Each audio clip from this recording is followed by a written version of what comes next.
the Control of Substances Hazardous to Health e-learning video. This e-learning video is approximately 35 minutes in length. You can use the pause button at any time if you require a comfort break, or even just a short change of scenery. We hope you enjoy this learning experience. The COSHH training course is designed to provide delegates with an understanding of the legal requirements around working with substances that are hazardous to health. It aims to make delegates aware of the associated risks and ways to reduce these risks, including an insight into how to complete the COSHH Assessment Form. By the end of the course, you will have gained an introduction to the Control of Substances Hazardous to Health 2002 regulations. Be aware of the roles and responsibilities managers have for controlling substances hazardous to health. Have the knowledge to be able to develop a COSHH risk assessment. This course is aimed at those who are responsible for developing COSHH risk assessments in their workplace. The course should be refreshed at periods not exceeding 3 years. COSHH is the law that requires employers to control substances that are hazardous to health. The objective of COSHH is to prevent, or to adequately control, exposure to substances hazardous to health, so as to prevent ill health. You can prevent or reduce workers' exposure to hazardous substances by finding out what the health hazards are, deciding how to prevent harm to health, providing control measures to reduce harm to health, making sure they are used, keeping all control measures in good working order, providing information, instruction, and training for employees and others, providing monitoring and health surveillance in appropriate cases, planning for emergencies. Most businesses use substances or products that are mixtures of substances. Some processes create substances. These could cause harm to employees, contractors, and other people. Sometimes substances are easily recognized as harmful. Common substances such as paint, bleach, or dust from natural materials may also be harmful. COSHH covers substances that are hazardous to health. Substances can take many forms and include chemicals, products containing chemicals, fumes, dusts, vapors, mists, nanotechnology, gases and asphyxiating gases, and biological agents, germs. Germs that cause diseases such as leptospirosis or Legionnaire's disease, as well as germs used in laboratories. If the packaging has any of the hazard symbols, then it is classed as a hazardous substance. COSHH does not cover lead, asbestos, or radioactive substances because these have their own specific regulations. If substances can change from one form to another, both forms must be considered with regard to potential to cause harm. This includes solids, liquids, and gases. Exposure by skin puncture. Risks from skin puncture such as butchery or needle stick injuries are rare, but can involve infections or very harmful substances, for example drugs. Exposure by breathing in. Once breathed in, some substances can attack the nose, throat, or lungs, while others get into the body through the lungs and harm other parts of the body, such as the liver. Exposure by swallowing. People transfer chemicals from their hands to their mouths by eating and smoking without washing their hands first. Exposure by skin contact. Some substances damage skin, while others pass through it and damage other parts of the body. Skin gets contaminated by direct contact with the substance, for example if you touch the substance or dip your hands in it. Splashing. Substances landing on the skin, such as airborne dust. And contact with contaminated surfaces. This includes contact with contamination inside protective gloves if not used correctly. Exposure to the eyes. Some vapors, gases, and dusts are irritating to eyes. Caustic fluid splashes can damage eyesight permanently. An employer must either eliminate or reduce risks from hazardous substances. This is achieved by risk assessment, control measures, monitoring health and exposure if necessary, and information, training, and supervision. An employee must take reasonable care of their own safety and not endanger others. They must cooperate with their employer and make full and proper use of control measures. Before any substance is brought into the workplace, it must be determined as to whether the substance is hazardous. Where the substance is identified as hazardous, the safety data sheet must be obtained from the supplier in order to gain information on how to manage the substance. The responsible manager must complete a COSHH risk assessment, attaching a copy of the safety data sheet, and updating the COSHH register. Employees using the substance must be fully informed of the precautions and control measures needed to ensure their safety. A COSHH assessment concentrates on the hazards and risks from substances in your workplace. Remember that hazards and risks are not limited to substances labeled as hazardous. Steps to making a COSHH assessment. Walk around your workplace. Where is there potential for exposure to substances that might be hazardous to health? Examples include processes that emit dust, fume, vapor, mist or gas, and skin contact with liquids, pastes and dusts. Substances with workplace exposure limits are hazardous to health. You will find these limits in the safety data sheet. In what way are the substances harmful to health? Get the safety data sheets. These have a whole host of useful information. However, some substances are generated from processes and have no safety data sheet. Examples of this include fumes from welding or soldering, mist from metalworking, dust from quarrying, and gases from silage. What jobs or tasks lead to exposure? Note these down. Note down what control measures you already use. For these jobs, how likely is any harm to workers' health? Are there any areas of concern? For example, from the accident book. Look for incidents that include burns from splashes, as well as nausea or lightheadedness from use of solvents. Safety data sheets provide information on chemical products that help users of those chemicals to make a risk assessment. They describe the hazards the chemical presents, and give information on handling, storage and emergency measures in case of accident. Safety data sheet information may lead to guidance appropriate for your task. By law, suppliers of chemicals must provide an up-to-date safety data sheet if a substance is dangerous for supply. Caution: a safety data sheet is not a risk assessment. You should use the information it contains to help make your own assessment. What do the COSHH symbols mean? COSHH is a very important aspect of health and safety in the workplace. It defines what substances are hazardous, and gives you a method for reducing their potential threat to employees and others in the workplace for whom you may be responsible for. But what exactly do the COSHH symbols mean? The toxic symbol represents chemicals that can cause a lot of damage, even in low and very low quantities.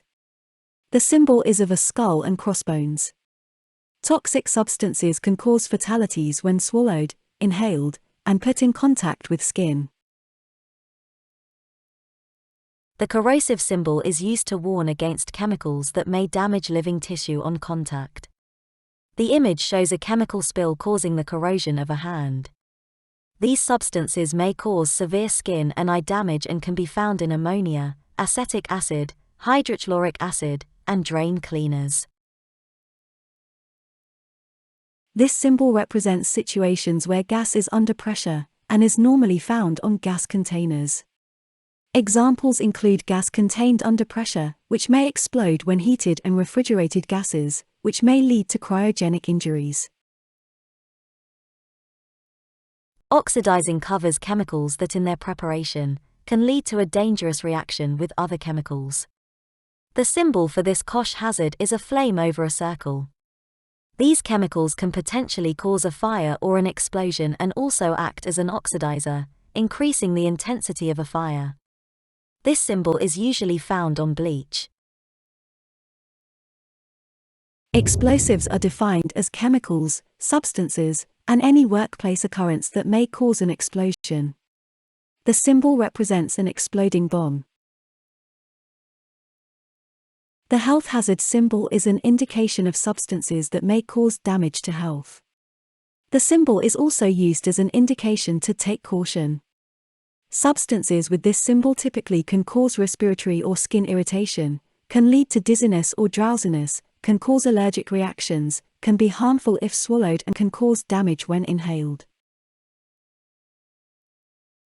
This symbol refers to any flammable chemicals or other substances that ignite on contact with air, a small ignition source, has a low flash point, or can evolve highly flammable gases when in contact with water. The symbol is a large open flame. The symbol represents serious long-term threats to health. The picture in the sign shows a person with internal damage.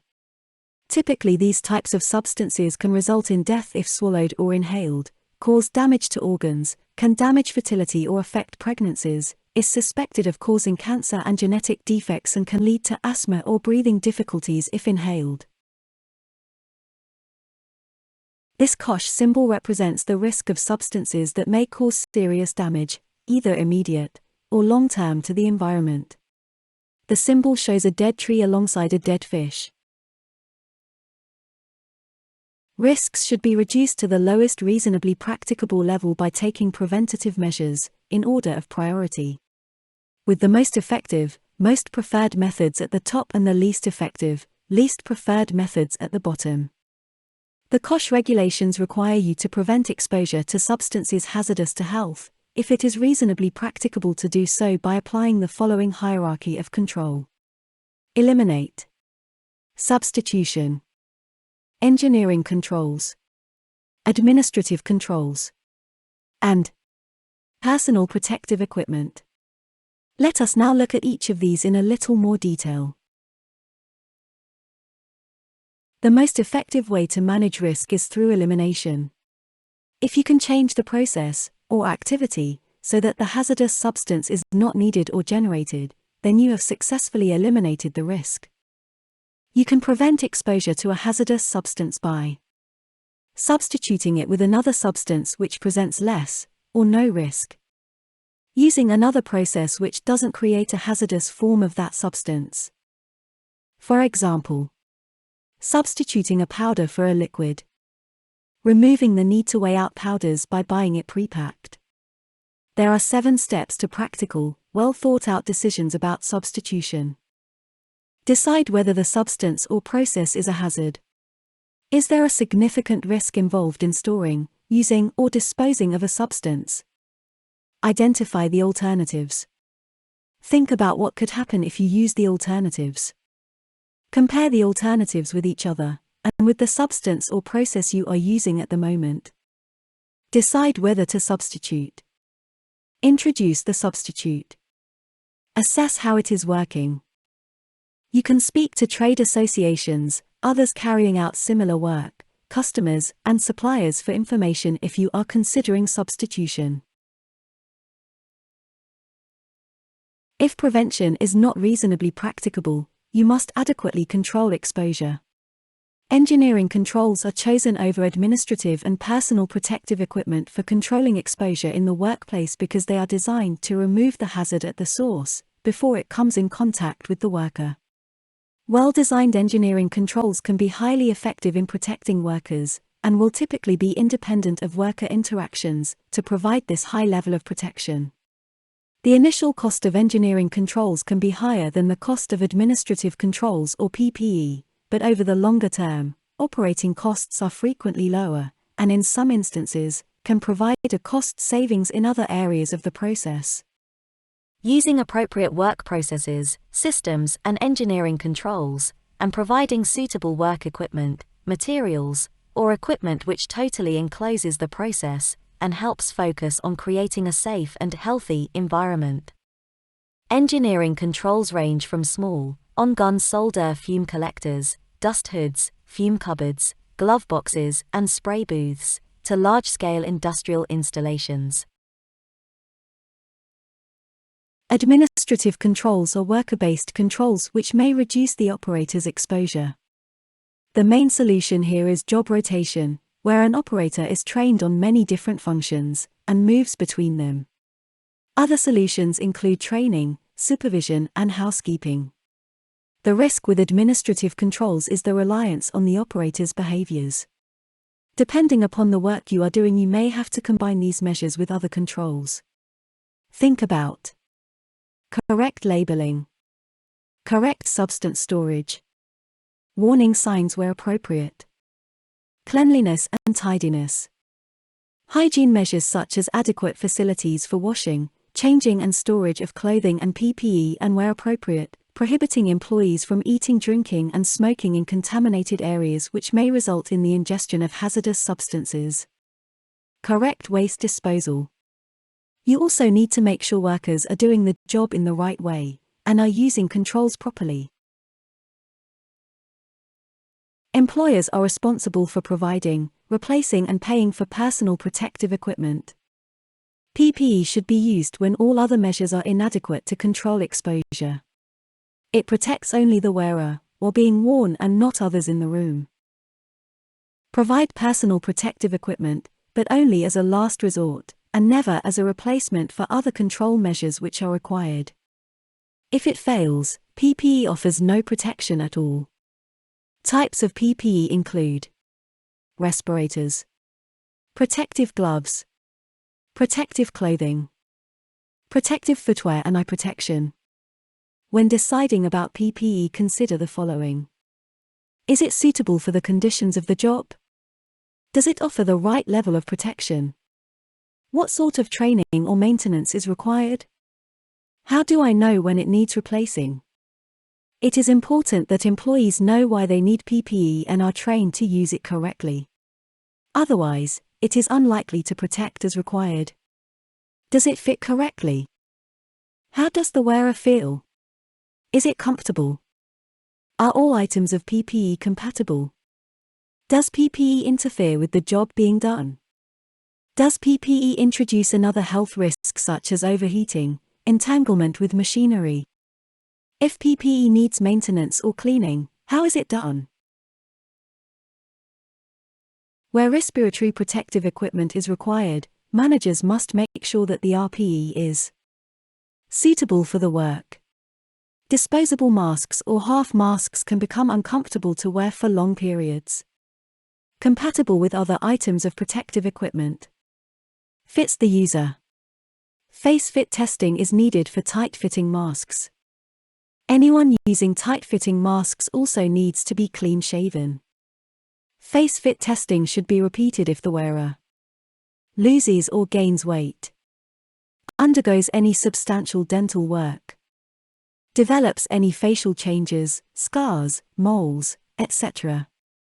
around the face seal area, at periods no greater than every 3 years. Remember, RPE is the last line of protection. If you are just relying on RPE, you need to be able to justify your reasons for this. Where control measures are in place, it is important to use them properly. This includes wearing any necessary personal protective equipment, using control equipment, following hygiene procedures, warning supervisors if anything appears to be wrong. It also means testing all control measures regularly, including equipment, ways of working and behavior, to make sure that they work properly. You should keep records of examinations, tests, and repairs to equipment for at least 5 years. This helps to identify any trends or variations in equipment deterioration. Equipment and personal protective equipment must be kept in good repair and working properly. Manufacturers' instructions for servicing and repair of equipment and personal protective equipment must be followed. Local exhaust ventilation and fume cupboards must have engineering checks at periods not exceeding every 14 months. Monitoring means measuring to show that controls are adequate. It has nothing to do with the state of a worker's health. Monitoring is appropriate when you need to show compliance with a workplace exposure limit or a biological monitoring guidance value. Where there is a serious risk if controls fail. Where exposure limits may be exceeded. Where control measures may not be working properly. When employees are involved in certain specific work as outlined in Schedule 5. Refer to the HSE website. Personal air monitoring measures how much of a substance the worker inhales. Biological monitoring measures how much of a substance has entered the body. Records must be kept for 5 years. Health surveillance is any activity which involves obtaining information about employees' health, which helps protect employees from health risks at work. The objectives for health surveillance are: protecting the health of employees by early detection of adverse changes or disease. Collecting data for detecting or evaluating health hazards. Evaluating control measures. It should not be confused with general health screening or health promotion. Health surveillance is necessary when there is a disease associated with the substance in use, such as asthma, microcyte, dermatitis microcyte, cancers, etc. It is possible to detect the disease or adverse change and reduce the risk of further harm. The conditions in the workplace make it likely that the disease will appear. Health surveillance is a process. It may be a regular planned assessment of one or more aspects of a worker's health, for example, lung function or skin condition. However, it is not enough to simply carry out suitable tests, questionnaires, or examinations. Employers must then have the results interpreted and take action to eliminate or further control exposure. It may be necessary to redeploy affected workers if necessary. Employees must have adequate information, training, and instruction when working with or around substances hazardous to health. This includes cleaning and maintenance staff. Employees need to understand the outcome of your risk assessment and what this means for them. Tell them what the hazards and risks are, about any workplace exposure limit, the results of any monitoring of exposure, what to do if there is an accident, such as a spillage or emergency. COSHH assessments and safety data sheets should be easily accessible to staff. Keep employees informed about planned future changes in processes or substances used. When a contractor comes on site, they need to know what the risks are and how you are controlling them. And you need to know if they are bringing hazardous substances onto your premises and how they will prevent harm to your employees. Keep training records. You need to plan and practice to cope with foreseeable accidents, incidents, or emergencies. This means the right equipment to deal with the emergency, such as a spill, including protective equipment and decontamination products. The right procedures to deal with a casualty. The right people trained to take action. The right arrangements to deal with the waste created. Think about how you would make such information available to the emergency services. Everybody needs to know your emergency plans. Involve safety representatives and employees. Dust kills. 6,000 people die per year in the UK of work-related lung disease, not caused by asbestos. Workers are 100 times more likely to die of ill health from work than they are a workplace incident. However, most of these diseases take a long time to develop. Dust can build up in the lungs and harm them gradually over time. The effects are often not immediately obvious. Unfortunately, by the time it is noticed, the total damage done may already be serious and life-changing. It may mean permanent disability and early death. Causes of lung disease, including COPD, asthma, and cancers, can result from exposure to wood dust, silica, hazardous substances, and welding fumes. Other general dust, created when working on other materials containing very little or no silica, such as gypsum, found in plasterboard, limestone, marble, and dolomite, are other examples of materials that can cause lung disease. Typical dusty cargoes in UK ports include grain, soya, animal foodstuffs, fish meal, oars, coal and coke, cement, biomass, phosphate, and other fertilizers. Handling these cargoes can create large quantities of dust. In some cases, such as coal and aggregates, the dust is simply small particles of the material itself. In other cases, like grains and pulses, the dust may include contaminants such as bacteria and fungi. The thought process: the work is outdoors and therefore we don't need to control the dust, does not comply with the law. Managers should ensure that measures to control risks are recorded in risk assessments, safe working procedures, and COSHH assessments, and have been communicated to employees. Managers and supervisors should actively monitor that safe systems of work are being applied. Before work starts, look at ways of stopping or reducing the amount of dust you might make. Use different materials, less powerful tools, or other work methods. Water damps down dust clouds. However, it needs to be used correctly. This means ensuring enough water is supplied at the right levels for the whole time that the work is being done. Just wetting the material beforehand does not work. On-tool extraction removes dust as it is being produced. It is a type of local exhaust ventilation system that fits directly onto the tool. This system consists of several individual parts: the tool, capturing hood, extraction unit, and tubing. Use an extraction unit to the correct specification, for example high, medium, or low-class filter unit. Don't just use a general commercial vacuum. Ensure that all extraction, whether on-tool vacuum or a fixed local exhaust ventilation system, has had a thorough examination every 14 months. Check the extraction unit is correctly working on at least a weekly basis and change the filters as recommended by the supplier. Dry sweeping concrete, dust and other building debris can produce high levels of dust. The risk will depend on how much material you are removing and what it contains. It will be higher risk if it contains silica or wood dust. Anyone breathing in this dust cloud will be affected. Think about limiting the risks before work starts by limiting waste materials and how they are produced during design and planning. Considering where waste material is created and how frequently it needs removing. Using the correct dust controls when making dust, rubble, or debris, including implementing best practices such as on-tool extraction when carrying out activities that create dust such as grinding, sanding, and drilling. Even if you minimize some of the dust this way, you may still need to do some clearing up.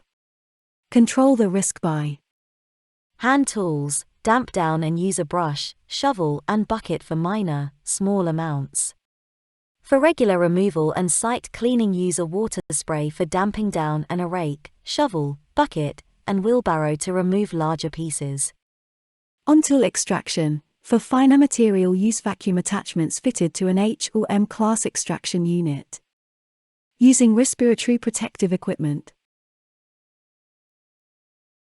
Completing the COSHH Risk Assessment. To help you gather all the relevant data for your assessment, you will need the safety data sheet from the manufacturer or supplier of the substance. These can usually be found online or obtained direct through the supplier of the substance. Start by entering the name of the section, premises, or the school that the COSHH assessment refers to. Give the name of the substance being used. Describe how the material is being used, for example, diluting, including ratio, mixing, hand applying, brushing, spraying, etc. Specify exactly where the process is carried out. Indicate how much of the substance is used. Select how long the duration of exposure is likely to occur. Select the frequency of use for this substance. Identify the hazard types that will arise from the use of the substance in this process. Typically found in Section 9 of the Safety Data Sheet. Indicate how many people will be exposed to the substance. The route by which the substance will enter the body. Usually found in Section 4 of the Safety Data Sheet. Identify who will be exposed to the substance. Tick the box to indicate the appropriate categories after referring to the Safety Data Sheet. Usually found in Section 2 of the Safety Data Sheet. State what first aid measures need to be followed. Usually found in Section 4 of the Safety Data Sheet. Indicate the type of extinguisher to be used if the substance is involved in a fire. Usually found in Section 5 of the Safety Data Sheet. Indicate how and where the substance is to be stored. Information to help populate this can be usually found in Section 7 of the Safety Data Sheet. All controls required to reduce the risks should be identified here. If ventilation is required, then the type of ventilation should be documented. If training is identified as a control, then the level or standard of training required should be stated, for example pesticides PA1 training. The use of certain substances may require the persons using them to have their health monitored. Typically found in Section 8 of the Safety Data Sheet. Identify personal protective equipment required for use of the substance alongside the standards and type of personal protective equipment. Typically found in Section 8 of the Safety Data Sheet. Check the Safety Data Sheet to see if the substance has been assigned a work exposure limit. If it has, the limit should be stated. Typically found in Section 8 of the Safety Data Sheet. Detail how the substance is to be disposed of, and remember to consider the containers as well, as these may contain hazardous residues. Typically found in Section 13 of the Safety Data Sheet. Select the safety and risk phrases, as detailed in the Safety Data Sheet. If there are risk phrases that you cannot find on the drop-down, you can simply type the information from the Safety Data Sheet direct into this section of the form. This information is typically found in Section 16 of the Safety Data Sheet. Details of how accidental spillages should be addressed. This can be usually found in Section 6 of the Safety Data Sheet. Health surveillance is required if exposure to a substance is linked to a specific disease. And if there is a reasonable likelihood that this will occur, and it is actually possible to detect the disease or effect. Types of health surveillance can include visual checks on skin, chest X-rays, lung function tests, and vision tests. Using the drop-down buttons, along with the key above to help define likelihood and severity, will produce a risk score between 1 and 16. This number can then be used to assign a risk level between low and very high. This risk level will then decide the timescales necessary for the review of the COSHH assessment, with higher risk substances requiring reviewing more frequently than lower risk substances. Enter who carried out the assessment, the date when the assessment was carried out. Enter the date when a reassessment should be carried out. Managers and supervisors, roles and responsibilities. Managers and supervisors are responsible for to ensure those responsible for purchasing substances hazardous to health, or those whose responsibilities include developing COSHH risk assessments, complete the control of substances hazardous to health e-learning. Ensure that this training is refreshed at periods not exceeding 3 years. Identify all hazardous substances within their area and record these on the COSHH inventory. Ensure that safety data sheets are available for each substance. Ensure that assessments are recorded on the COSHH Assessment Form. Support the assessment process and its outcome by ensuring that any necessary control measures and/or resource requirements are met, including the provision of first aid arrangements. Ensure that all proposed equipment to be used is provided and suitable for its intended use. Managers must ensure equipment is kept in a good state of repair by undertaking regular visual checks, formal inspections, and ensure all relevant service and maintenance is fully up to date, in line with manufacturer's recommendations and legal requirements. All formal checks and servicing should be recorded. Ensure that employees are familiar with the substances they are using and are exposed to. The contents of the COSHH assessment must be communicated to staff. Ensure that all employees using the substance and any associated equipment have received appropriate training to enable them to operate safely. Carry out monitoring of employees' compliance with assessments and identified control measures. Ensure that any air monitoring required is in place and carried out at appropriate intervals. Undertake periodic review of assessments and processes to make sure nothing has changed and to look for safer alternatives. Ensure continued health surveillance is in place for all employees requiring it. Ensure all waste substances are disposed of in an appropriate and controlled manner. Ensure that any incidents involving hazardous substances are reported, investigated, and managed in accordance with the Incident Reporting Policy and the Reporting of Injuries, Diseases, and Dangerous Occurrences Regulations. Monitor all incident and ill health data to identify any areas for concern or any trends. You have now completed the COSHH Assessment Training and Safe Working Procedures Overview. Thank you for your time. You should now have an understanding of the risk assessment process here in Sunderland City Council. You should also have an understanding of what is required of to managers carry out to ensure risk assessment, compliance with the how to Control of complete the Substances COSHH Hazardous Hazardous Health risk, Regulations and 2002, the role of Sunderland managers and City Council supervisors in approach to ensuring risk compliance assessment. with the legislation.